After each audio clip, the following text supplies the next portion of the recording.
Bien, bienvenidos entonces a este video explicativo sobre las reglas de la Sheva. Sheva es esta vocal. Ahora recuerden en la explicación que tuvimos de las vocales, este cuadrito que estoy poniendo aquí es un referente de cualquier consonante, y la ubicación de la Sheva va a ser aquí abajo, entonces por eso lo pongo de esta manera, o sea el cuadrito es igual a cualquier consonante. La Sheva, que es con acento aquí en la A, es esta vocal, una vocal muy especial, muy particular, que como lo dije en el video de las vocales, tiene sus reglas particulares, así que entonces vamos a ver cuáles son esas reglas, son solo 4, pero esas reglas quiero aclarar lo siguiente, le voy a poner aquí el by Julio Rubio, Dudu, que es su servidor. Entonces, ¿qué significa ese by?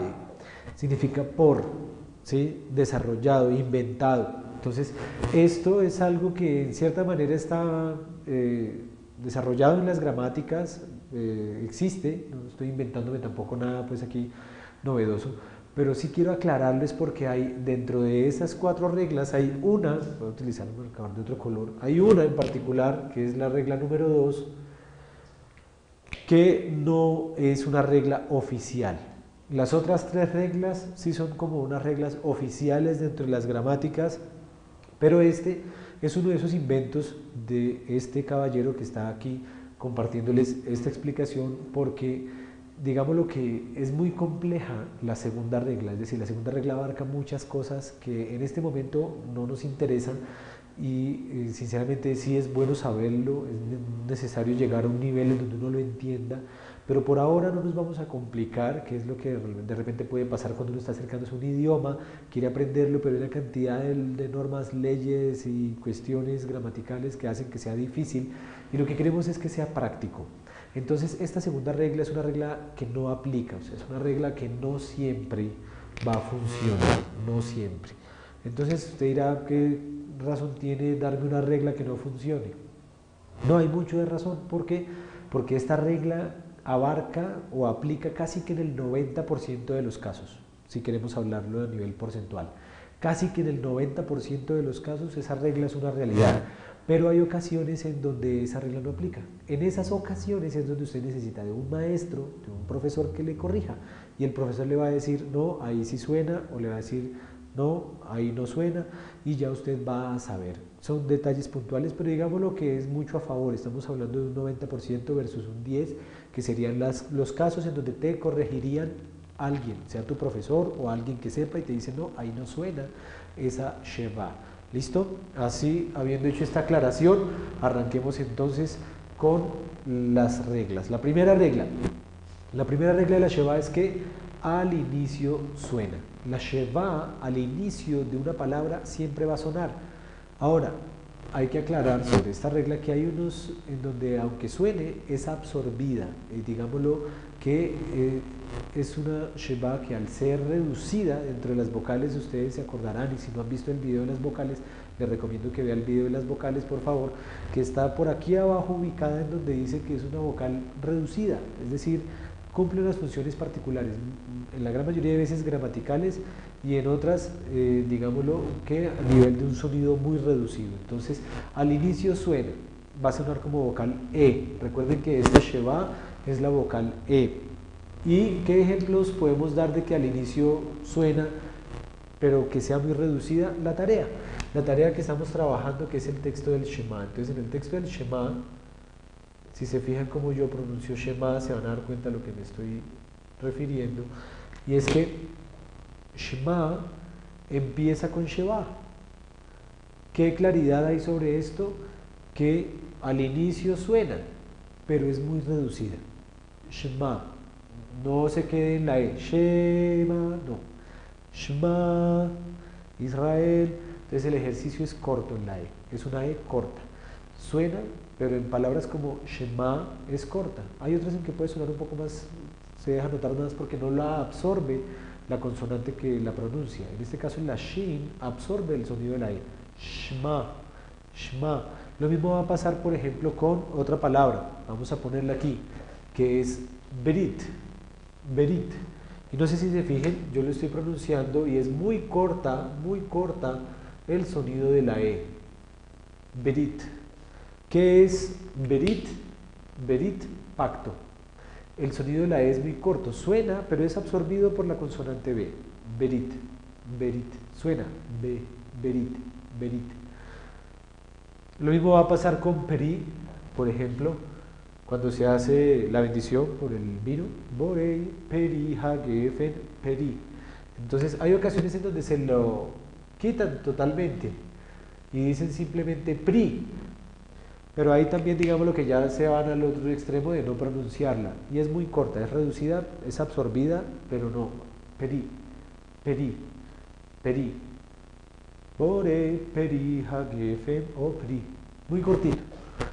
En el resto de casos va a sonar sin ningún inconveniente. ¿Listo? Entonces, al inicio suena. Segunda regla, que es la regla que les digo yo que es una regla particular. Entre dos vocales no suena. Cuando la sheba se encuentra entre dos vocales, no va a sonar. ¿Qué ejemplo tengo para estos? Bueno, pues un montón. De hecho, en el vocabulario 1 estábamos llenos de este ejemplo.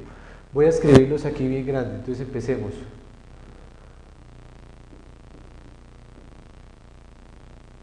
Aquí tengo este caso de un nombre famoso. Y miremos entonces qué dice. La yud y la sin, miren aquí la sheba. Entonces yo no leo Israel, no se lee Israel, se lee Israel.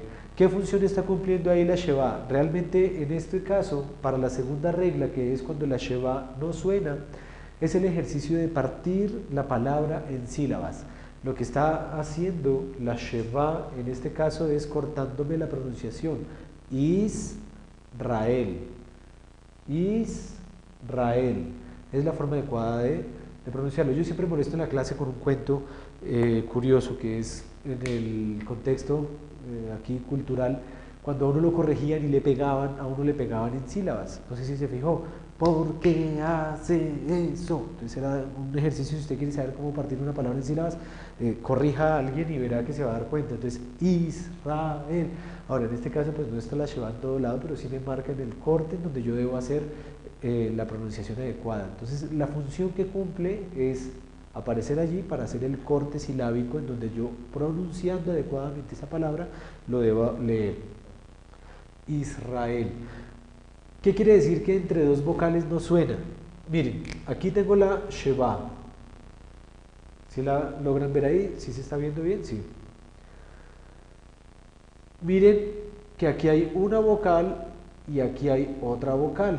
Entonces, mi regla, digamos lo que no aplica a nivel gramatical, porque no siempre es así, pero ya se los expliqué, es que cuando la sheba está entre dos vocales, esa sheba es como si no existiera.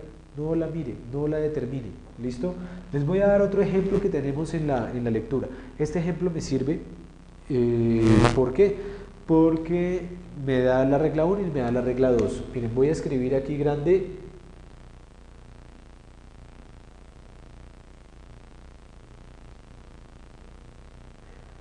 Esto está en la lectura que estamos desarrollando de tarea para el momento en que se explican las reglas de la sheba, y es la palabra Beahavta. Entonces fíjense, acá, aunque yo no me vea ahí, no importa, pero sí está viendo usted el texto, está Be, y fíjense que suena. Aquí está la sheba. ¿Sí la alcanzan a notar? Entonces, V al inicio suena. A, Hav. ¿Y aquí qué va a pasar? Miren, entre dos vocales no suena. Esta está entre estas dos vocales. Entonces queda Beahavta. Beahavta. Ahí tengo el ejemplo entonces también dentro de la lectura para las que no suenan. Lo mismo va a pasar con Ulpan, lo mismo va a pasar con Ivrit y con todas esas palabras que, si ustedes se fijan, la sheba estaba entre dos vocales y por eso entonces no va a sonar. Tercera regla: cuando hay dos shevas seguidas. Cuando hay dos seguidas, la primera no suena, la segunda sí. Esto es más fácil explicarlo aquí poniendo una palabra. También está en el texto.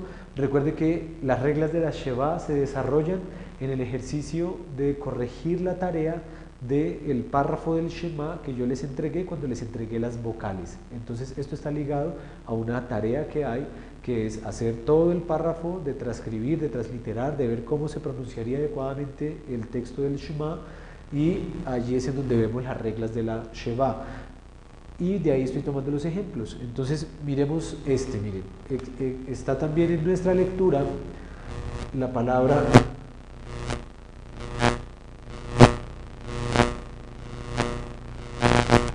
nafsheja.